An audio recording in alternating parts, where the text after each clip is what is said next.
여러분, 정말 충격적인 사실 하나를 말씀드릴게요. 여러분이 지금까지 알고 계신 안구 건조증 상식, 그게 사실은 여러분의 눈을 더 망가뜨리고 있을지도 모릅니다. 왜 오후만 되면 글자가 번지는 걸까요? 왜 인공 눈물은 넣을 땐 시원한데 금세 다시 흐려지는 걸까요? 왜 아무리 비싼 인공 눈물을 사용해도 하루에 수십 번을 넣어도 전혀 나아지지 않을까요? 더 놀라운 건 이겁니다. 많은 분들이 인공 눈물을 열심히 넣으면서 사실은 본인의 자연 눈물샘을 점점 더 망가뜨리고 있다는 사실을 전혀 모르고 계세요. 정말 무서운 일이죠. 저는 30년간 눈물막과 안구 건조를 연구해온 박사 이서민입니다. 그동안 수많은 분들의 눈 건강을 상담하면서 정말 안타까운 현실을 많이 봤어요. 대부분의 분들이 완전히 잘못된 방법으로 눈을 관리하고 계시더라고요. 실제로 제가 상담한 분들 중 90% 이상이 이런 말씀을 하세요. 선생님, 저는 인공 눈물을 하루에 20번도 넣는데 왜 계속 뻑뻑할까요? 더 비싼 걸 써봐도 소용이 없어요. 병원에서 처방받은 것도 효과가 없어요. 그런데 정말 놀라운 사실이 뭔지 아세요? 이분들이 겪고 있는 진짜 원인은 인공 눈물 부족이 아니었어요. 완전히 다른 곳에 있었거든요. 그리고 그 원인을 제대로 해결하면 놀랍게도 며칠 만에, 길어야 몇 주 만에 극적인 변화를 경험할 수 있어요. 한 가지만 더 말씀드릴게요. 여러분이 지금 사용하고 계신 그 인공 눈물 혹시 다회용 아닌가요? 만약 그렇다면 정말 위험할 수 있어요. 왜냐하면 그 안에 들어있는 방부제 성분이 여러분의 각막을 조금씩 하지만 확실하게 손상시키고 있을 가능성이 높거든요. 더 충격적인 건 이거예요. 70대 분들의 거의 100%에서 눈꺼풀에 작은 진드기들이 서식하고 있다는 연구 결과가 있어요. 이 진드기들이 여러분의 기름샘을 막고 염증을 일으키면서 아무리 인공 눈물을 넣어도 소용없게 만드는 거예요. 그런데 정말 다행스러운 건 이런 문제들을 해결하는 방법이 생각보다 간단하다는 거예요.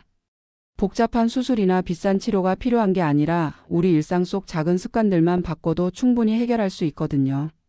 오늘 제가 말씀드릴 내용은 정말 중요합니다.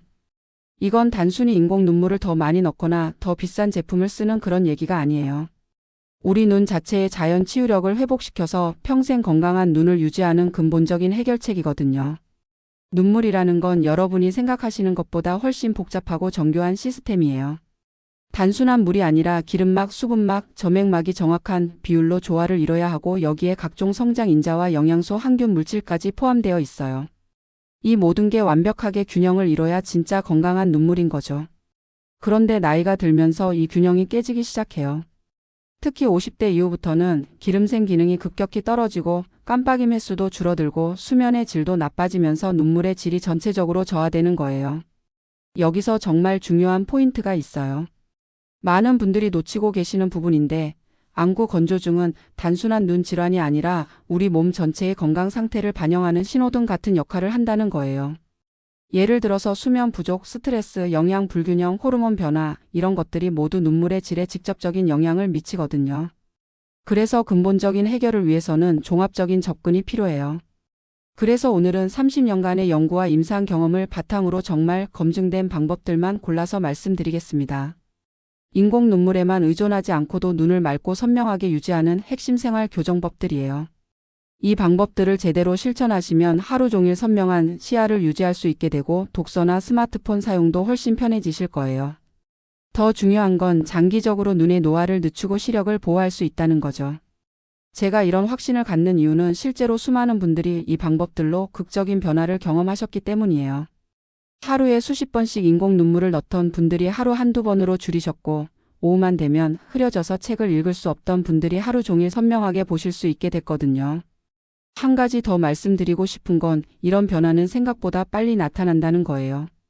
올바른 방법을 실천하시면 빠르면 며칠 늦어도 몇 주 안에 분명한 차이를 느끼실 수 있어요. 오늘 이 시간이 여러분의 눈 건강에 정말 중요한 터닝포인트가 되길 바랍니다.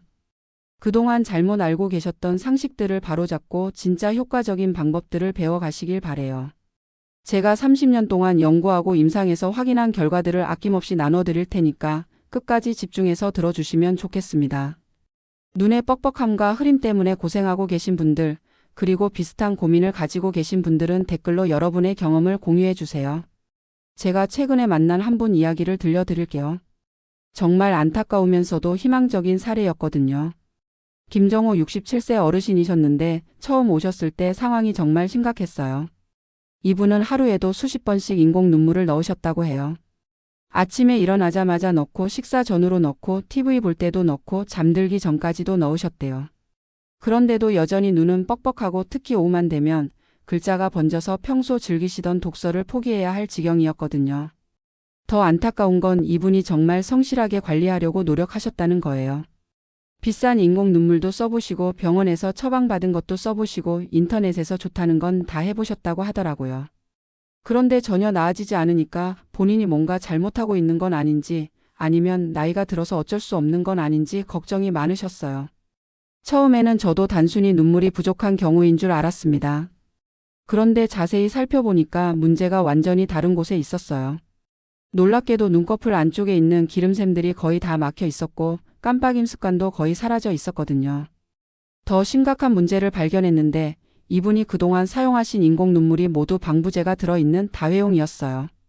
30년 넘게 하루에 수십 번씩 방부제 성분을 눈에 넣으신 거죠. 각막에 미세한 손상들이 누적되어 있었던 거예요. 이분께 간단한 생활 습관 몇 가지만 바꿔보시라고 했어요.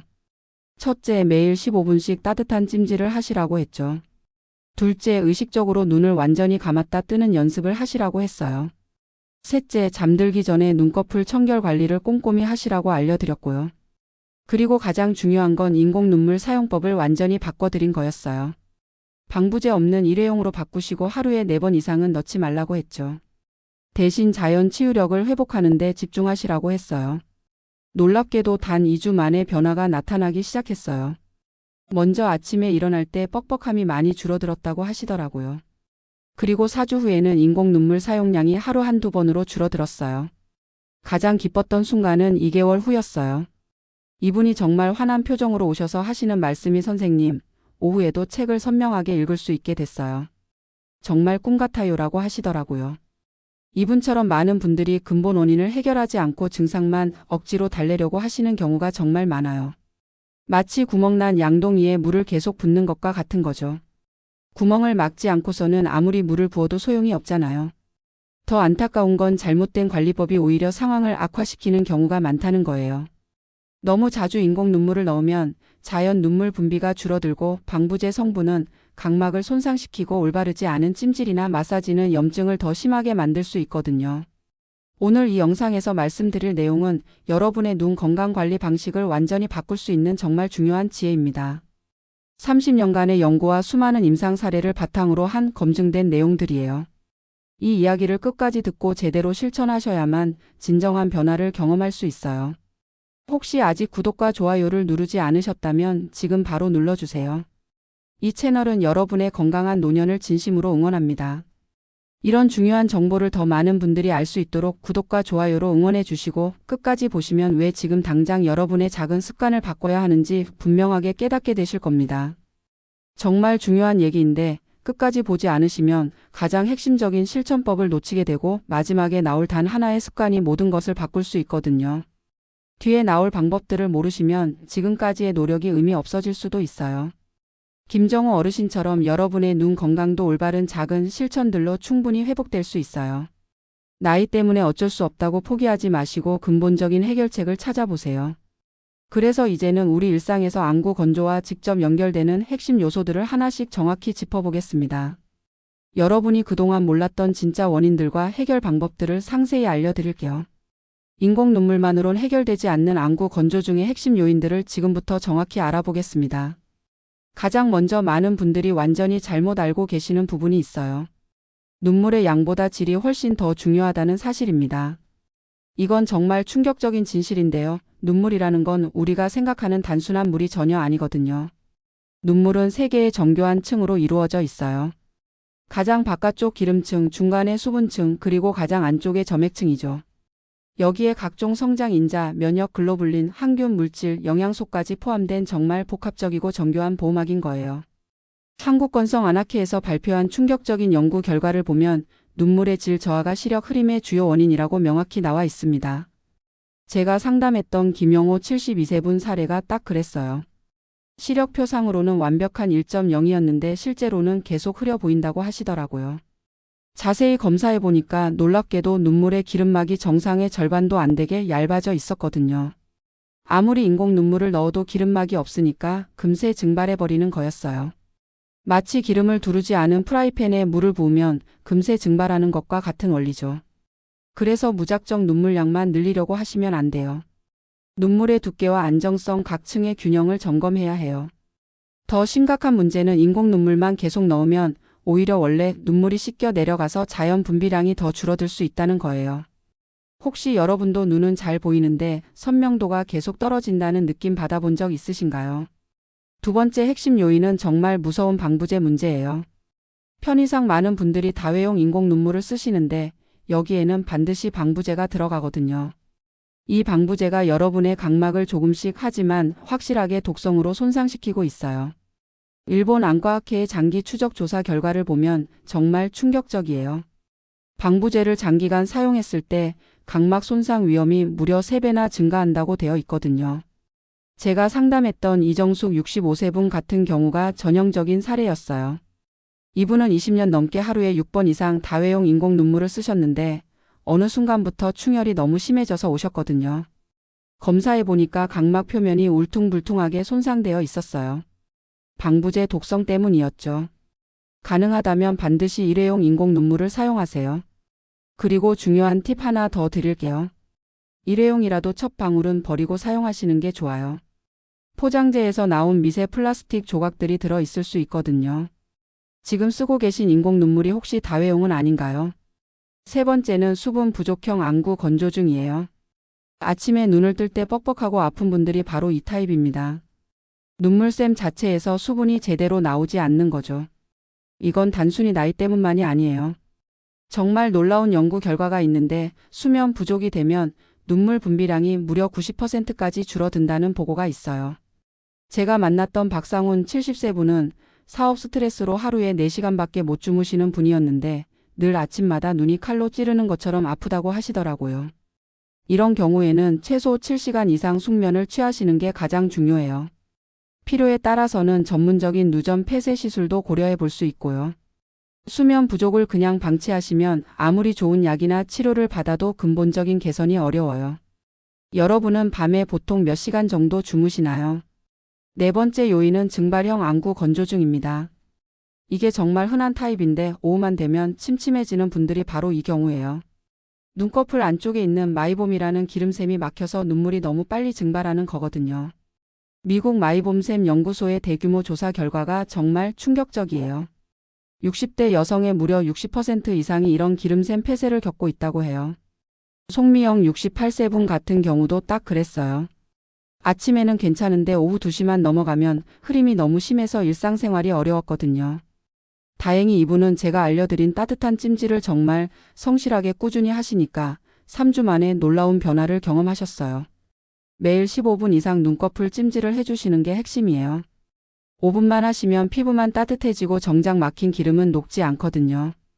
혹시 여러분도 오후만 되면 유독 더 침침해지는 경험 있으신가요? 다섯 번째 요인은 정말 많은 분들이 전혀 모르고 계시는 눈꺼풀 위생과 진드기 문제예요. 이건 좀 충격적일 수도 있는데 나이가 들수록 눈꺼풀 기름샘에 데모덱스라는 작은 진드기들이 서식할 확률이 급격히 높아져요. 해외 여러 연구 결과를 종합해보면 70대 이상에서는 거의 100%에 가깝게 검출된다는 보고까지 있어요. 이 진드기들이 기름샘을 막고 염증 물질을 분비해서 만성적인 안구 건조를 일으키는 거거든요. 정순자 71세 분 같은 경우가 전형적인 사례였어요. 눈꽃과 가려움이 너무 심해서 밤잠을 설칠 정도였거든요. 티트리 성분이 들어간 전용 세정제를 사용해서 매일 눈꺼풀 청결 관리를 꼼꼼히 하시니까 2개월 만에 완전히 달라지셨어요. 눈썹과 눈꺼풀을 매일 부드럽게 세정해 주시는 게 정말 중요해요. 세정을 게을리하시면 진드기가 더 번식하고 눈꺼풀 염증이 만성화되어서 치료가 훨씬 어려워질 수 있거든요. 세안하실 때 눈꺼풀까지 꼼꼼히 씻고 계신가요? 마지막 6번째 요인은 잘못된 렌즈 습관 문제예요. 특히 서클렌즈나 산소투과도가 낮은 렌즈들이 안구 건조증을 훨씬 심화시킬 수 있어요. 젊은 분들만의 문제가 아니에요. 요즘 시니어 분들도 미용 목적으로 렌즈를 많이 사용하시거든요. 해외 임상 데이터를 보면 정말 무서운 결과가 나와요. 서클렌즈 착용자가 각막혈관 신생 위험이 무려 10배나 높다고 되어 있어요. 최민수 60세 분 같은 경우 미용 목적으로 렌즈를 착용하기 시작하신 후에 건조증이 너무 심해져서 결국 계획하고 계시던 백내장 수술도 미뤄야 했거든요. 렌즈를 쓰신다면 반드시 산소 투과율이 높은 제품을 선택하시고 가능하면 원데이를 사용하세요. 그리고 절대로 수돗물로 세척하시면 안 돼요. 아칸토아메바 감염 위험이 정말 크거든요. 실제로 실명까지 이어질 수 있는 심각한 감염이에요. 혹시 렌즈 세척은 어떻게 하고 계신가요? 이렇게 6가지 핵심 요인들을 하나씩 정확히 파악하고 바로잡으시면 안구 건조증의 근본 원인을 해결할 수 있어요. 단순히 증상만 억누르는 게 아니라 원인 자체를 제거하는 거죠. 이제 구체적으로 어떻게 실천하면 되는지 더 확장된 해결 방법들을 차근차근 상세히 정리해서 알려드리겠습니다. 안구 건조증 해결을 위한 실천법들을 완전히 정리해서 말씀드리겠습니다. 가장 먼저 그리고 가장 중요하게 실천하셔야 할 건 올바른 따뜻한 찜질 습관이에요. 이건 정말 과학적인 근거가 명확해요. 눈꺼풀 안쪽에 있는 기름은 온도에 따라서 점성이 완전히 바뀌거든요. 체온일 때는 고체 상태로 굳어 있다가 40도 이상으로 올라가면 액체가 되어서 쉽게 배출되는 거예요. 그런데 대부분 분들이 찜질 시간을 너무 짧게 하세요. 10분 이하로 하시면 거의 효과가 없어요. 피부 표면만 따뜻해지고 정작 안쪽 기름샘까지는 열이 전달되지 않거든요. 최소한 15분 가능하면 20분은 해주셔야 막힌 기름이 제대로 녹아서 배출될 수 있어요. 전용 찜질기를 하나 구비해서 매일 꾸준히 사용하시는 게 가장 좋고 없으시면 따뜻한 수건이라도 괜찮아요. 다만 수건은 금세 식어버리니까 2-3번 정도 갈아가면서 하셔야 해요. 집에서 꾸준히 찜질 관리하고 계신가요? 두 번째는 의식적인 깜빡임 훈독이에요. 이게 생각보다 정말 중요한데 현대인들은 스마트폰이나 TV, 컴퓨터에 집중할 때 깜빡임 횟수가 평소의 절반 이하로 줄어들어요. 정상적으로는 1분에 15-20번 깜빡여야 하는데 집중할 때는 5-6번밖에 안 한다는 연구 결과도 있거든요. 더 심각한 문제는 나이가 들수록 깜빡임의 질 자체가 떨어진다는 거예요. 눈을 완전히 감지 않고 반쯤만 감는 불완전한 깜빡임이 늘어나는 거죠. 이렇게 되면 눈물이 고르게 퍼지지 않고 위쪽 각막은 계속 마르게 돼요. 그래서 하루에 몇 번씩은 의식적으로 눈을 꽉 감았다 뜨는 훈련을 해보세요. 1시간마다 10번씩 완전한 깜빡임을 하는 거예요. 의식적으로 눈을 끝까지 완전히 감아본 적이 있으신가요? 세 번째는 정말 근본적인 충분한 수면이에요. 수면과 눈물 분비는 직접적인 상관관계가 있어요. 수면 중에 성장 호르몬이 분비되면서 눈물샘 기능도 회복되거든요. 수면 부족이 되면 눈물 분비량이 정상의 10% 수준까지 떨어질 수 있다는 연구 결과가 있어요. 불면증이 있으시면 안구 건조증 치료 효과도 크게 반감돼요. 아무리 다른 관리를 열심히 하셔도 잠을 제대로 못 주무시면 근본적인 회복이 어려운 거죠. 최소 7시간은 숙면을 취하시고 필요하다면 수면 환경 개선이나 전문적인 도움도 받아보세요. 요즘 하루에 몇 시간 정도 주무시나요? 네 번째는 철저한 눈꺼풀 위생 관리예요. 앞서 말씀드린 데모덱스 진드기 문제는 정말 심각해요. 나이 들수록 거의 100% 가까이 서식하게 되는데 이 진드기들이 분비하는 독성 물질이 기름샘을 막고 만성 염증을 일으키거든요. 일반 비누 세안만으로는 한계가 있어요. 티트리 성분이 들어간 전용 세정제나 최소한 순한 비누라도 사용해서 눈썹과 눈꺼풀을 매일 부드럽게 마사지하면서 닦아주셔야 해요.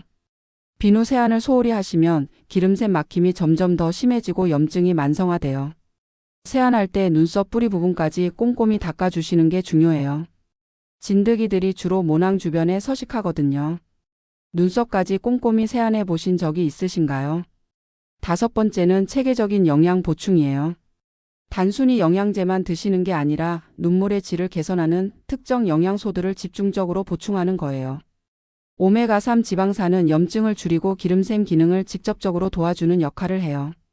비타민 C와 D는 각막세포 재생과 회복에 꼭 필요한 영양소고 비타민 E는 강력한 항산화 작용으로 눈의 노화를 늦춰줘요. 아연과 셀레늄 같은 미네랄도 눈물 분비에 중요한 역할을 하고요. 다만 과잉 섭취는 오히려 독이 될 수 있으니까 적정량을 꾸준히 드시는 게 중요해요. 오메가3는 하루 1-2g, 비타민 C는 500-1000mg 정도가 적당하고요. 구기자차나 결명자차 같은 전통차로 항산화 성분을 보충하시는 것도 좋은 방법이에요. 영양제는 꾸준히 챙겨 드시고 계신가요? 6번째는 환경 요인 관리예요. 실내 환경이 눈 건강에 미치는 영향을 간과하시는 분들이 많은데 실제로는 정말 중요해요. 실내 습도가 40% 이하로 떨어지면 눈물 증발량이 급격히 늘어나거든요. 특히 겨울철 난방할 때 습도가 20-30%까지 떨어지는 경우가 많은데 이때 가습기를 꼭 사용하셔야 해요. 적정 습도는 50-60% 정도예요. 에어컨이나 선풍기 바람도 직접 맞지 않도록 주의하시고요. 공기청정기 사용도 도움이 되는데 미세먼지나 알레르겐이 눈을 자극해서 염증을 악화시킬 수 있거든요. 실내 환경 관리도 신경 쓰고 계신가요? 7번째는 정확한 인공 눈물 사용법이에요. 앞서 방부제 문제는 말씀드렸고 사용 빈도도 중요해요. 하루 4번 이상 넣으시면 오히려 자연 눈물 분비를 방해할 수 있어요. 정말 필요할 때만 최소한으로 사용하시는 게 좋아요. 인공 눈물을 넣은 후에는 눈을 여러 번 깜빡여서 골고루 퍼지도록 해주시고 가능하면 히알루론산 성분이 들어간 제품을 선택하세요. 보습력이 훨씬 좋거든요. 일회용이라도 첫 방울은 버리고 2번째 방울부터 사용하시는 거 잊지 마시고요. 올바른 사용법으로 효과를 높이고 계신가요? 8번째는 정기적인 전문 점검이에요. 눈 상태는 나이가 들수록 계속 변하거든요. 본인이 느끼지 못하는 사이에 기름샘 폐쇄가 진행되거나 각막에 미세한 손상이 누적될 수 있어요. 6개월에서 1년에 한 번은 전문가와 상담해서 현재 눈물의 양과 질, 기름샘 상태, 각막 건강 상태를 객관적으로 점검받으시는 게 좋아요. 조기에 발견하면 간단한 관리로도 충분히 개선할 수 있거든요. 정기적인 점검은 받고 계신가요? 이렇게 종합적인 관리를 하시면 인공 눈물에 의존하지 않고도 자연스럽게 눈의 선명도가 크게 달라질 거예요. 근본적인 치유력을 회복하는 거죠. 이제 오늘 말씀드린 모든 내용들을 마무리하면서 가장 핵심적인 포인트들을 정리해드리고 당장 실천할 수 있는 구체적인 방법을 제시해드리겠습니다. 오늘 말씀드린 모든 내용들을 마무리하면서 정리해보겠습니다. 먼저 많은 분들이 가지고 계신 정말 위험한 잘못된 상식들부터 확실히 바로잡아야겠어요. 인공 눈물을 많이 넣을수록 좋다고 생각하시는데 이건 정말 위험한 착각이에요. 하루 4번 이상 넣으시면 오히려 자연 눈물 분비 기능이 퇴화되고 특히 방부제가 들어있는 다회용 제품은 장기 사용 시 각막에 돌이킬 수 없는 손상을 줄 수 있거든요. 또 나이가 들면 눈이 뻑뻑한 건 어쩔 수 없다고 체념하시는 분들이 많은데 이것도 완전히 잘못된 생각이에요. 물론 나이와 함께 눈물 분비량이 줄어들고 기름샘 기능이 떨어지는 건 사실이지만 올바른 관리만 하면 충분히 개선할 수 있어요. 그리고 눈물이 부족해서 건조하다고만 생각하시는 분들이 정말 많은데 실제로는 눈물의 질이 문제인 경우가 대부분이에요. 양은 충분한데 기름막이 얇거나 깜빡임이 부족하거나 눈꺼풀 위생이 나쁜 게 진짜 원인인 거죠. 반대로 올바른 관리 방법을 실천하시면 정말 놀라운 변화를 경험하실 수 있어요. 첫째, 매일 15분 이상의 따뜻한 눈꺼풀 찜질로 막힌 기름샘을 뚫어주시고 둘째, 7시간 이상의 충분한 수면으로 자연 치유력을 회복시키시고 셋째, 의식적인 완전 깜빡임 훈련으로 눈물이 고르게 퍼지도록 해주시고 넷째, 티트리 성분을 이용한 철저한 눈꺼풀 청결 관리로 진드기와 염증을 제거해 주시면 됩니다. 이런 기본적인 관리만 제대로 해주셔도 눈의 선명도는 정말 크게 달라져요. 여기에 오메가3, 비타민 CD 같은 영양 보충과 적절한 실내 습도 관리까지 더해지면 더욱 완벽한 관리가 가능하고요. 만약 이런 관리를 계속 방치하시면 어떻게 될까요? 정말 심각한 결과들이 기다리고 있어요. 각막 표면에 미세한 상처들이 계속 쌓이면서 흉터가 생기고 결국에는 난시나 부정난시까지 생겨서 시력을 영영 잃을 수도 있어요. 더 무서운 건 건조증이 계속 악화되면 각막염이나 각막궤양 같은 심각한 합병증으로 이어질 수 있다는 거예요. 실제로 제가 상담한 분들 중에도 초기에 제대로 관리하지 않아서 수술까지 받아야 했던 경우들이 있거든요. 또한 만성적인 눈의 피로와 스트레스는 전신 건강에도 악영향을 미쳐요. 두통, 어깨 결림, 집중력 저하, 우울감까지도 생길 수 있거든요. 눈 건강이 삶의 질 전체에 미치는 영향을 절대 과소평가하시면 안 돼요. 하지만 제대로 관리하시면 완전히 다른 삶을 사실 수 있어요. 하루 종일 지속되던 뻑뻑함과 흐림이 사라지고 눈의 피로감도 크게 줄어들어요. 독서나 스마트폰 사용, TV 시청이 훨씬 편해지시고 무엇보다 눈이 정말 맑고 촉촉해져요. 30년간 이 분야를 연구하고 수천 명의 환자분들을 상담해 드린 경험으로 확신을 가지고 말씀드리는데 정말 작은 습관 변화만으로도 이런 극적인 차이를 경험하실 수 있어요. 중요한 건 꾸준함과 올바른 방법이에요. 특히 60대 이후 시니어분들은 젊을 때보다 회복 속도가 느릴 수 있지만 그만큼 꾸준히 관리하시면 더 오랫동안 건강한 눈을 유지하실 수 있어요. 포기하지 마시고 작은 실천부터 시작해 보세요. 그래서 오늘 당장 실천할 수 있는 가장 중요한 한 가지를 제안드리고 싶어요. 오늘 밤부터 15분 따뜻한 찜질을 시작해 보세요. 전용 찜질기가 없으시면 따뜻한 물수건으로라도 시작하시는 거예요. 왜 찜질부터 시작하라고 하느냐면 이게 가장 즉각적이고 확실한 효과를 볼 수 있는 방법이거든요. 막혀있던 기름샘들이 뚫리면서 빠르면 2-3일 만에도 아침 뻑뻑함이 많이 줄어드는 걸 느끼실 수 있어요. 꾸준히 하시면 일주일 후에는 오후 흐림도 개선되고 한 달 후에는 인공 눈물 사용량도 자연스럽게 줄어들 거예요. 정말 간단하지만 효과는 확실한 방법이니까 꼭 실천해 보세요. 30년 연구 경험을 바탕으로 정말 검증된 내용들만 엄선해서 말씀드렸어요. 앞으로도 여러분의 눈 건강을 위한 더 깊이 있고 실용적인 정보들을 계속 나눠드릴 예정입니다. 다음 영상에서는 눈의 노화를 늦추고 시력을 보호하는 올바른 식습관에 대해서 정말 자세히 다뤄보겠어요. 어떤 음식이 눈에 좋고 어떤 음식은 반드시 피해야 하는지, 그리고 나이별로 어떤 영양소를 어떻게 섭취하면 되는지까지 구체적이고 실용적인 정보들을 제공해 드릴게요. 특히 시니어분들이 꼭 알아야 할 눈 건강 식단. 관리법과 함께 백내장이나 황반 변성 예방에 도움되는 특별한 영양소들까지 30년 연구 경험을 바탕으로 정말 검증된 내용들만 골라서 말씀드릴 테니까 놓치지 마시고 구독해 주세요. 여러분의 소중한 시간을 할애해서 끝까지 들어주셔서 정말 감사드리고요. 이런 유익한 정보가 더 많은 분들에게 전해질 수 있도록 주변 분들과도 공유해 주시면 감사하겠습니다. 마지막으로 여러분께 꼭 질문 하나 드리고 싶어요.